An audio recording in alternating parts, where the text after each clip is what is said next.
We had a very good relationship. I mean, we used to spend quite a lot of time.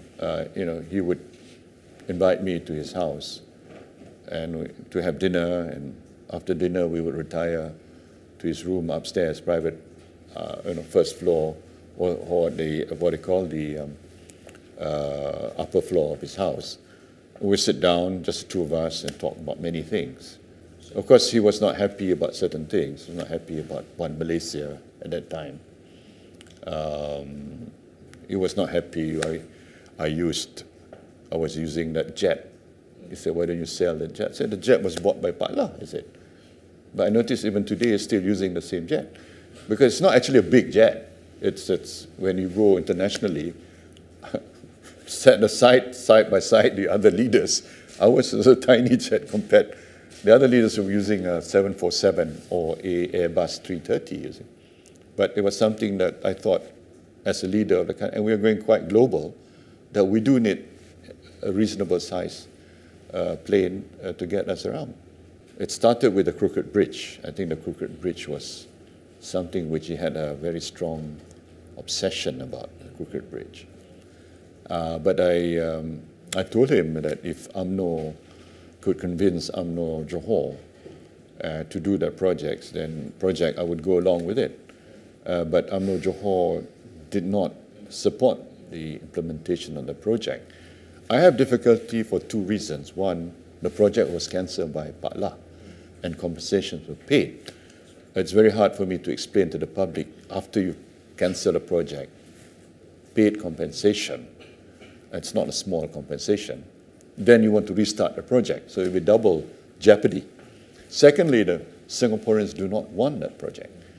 And if you have a Crooked Bridge, how do you connect with the causeway on the Singapore side? So you have a modern 4-lane, and then you have to attach to the old causeway. It just looks ridiculous, His point was that, oh, never mind, Singapore is not going to go to war with Malaysia.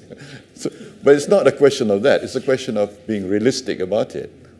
And I couldn't, maybe I was thinking too rationally, that I couldn't, I wanted actually a straight bridge, because I spoke to Siandong whether we could demolish the causeway.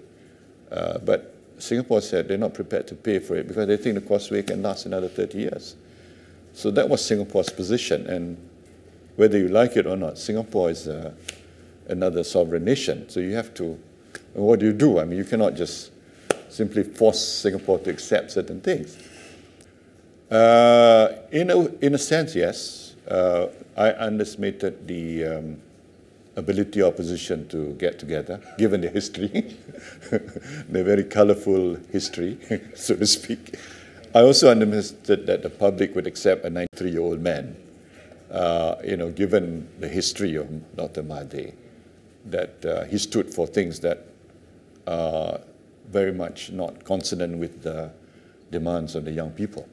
That was the Mahathir, that period. But surprisingly, once you join opposition, you seem to have, you start on a clean slate if you join the opposition. At that time, he was with Perkasa, and he was more on the right wing, even against ISA, against all these things, against removal of the Seditious Act and things like that. So he stood on that platform for some time. It was subsequently he moved and joined up with DAP and all that, So that's a big change in his, in his political position. And this happened I would say quite recently.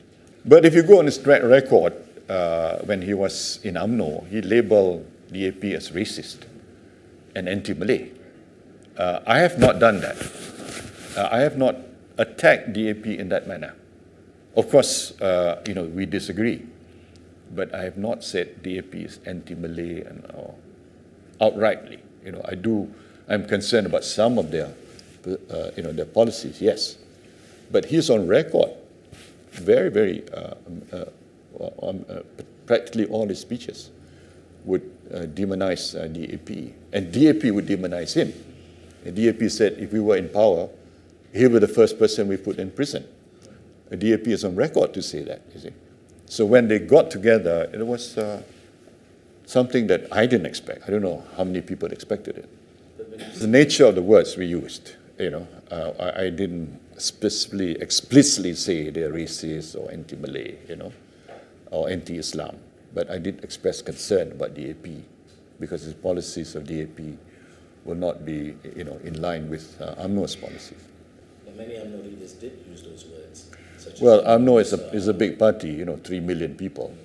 Of course, you have, people, and they express things in their own style, their own language. Yeah.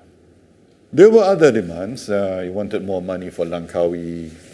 He wanted other things. But when I could accommodate, I accommodated. Like he wanted his son to be Menteri Besar of Kedah, and I accommodated that. But after that, I didn't realize that things deteriorated after that.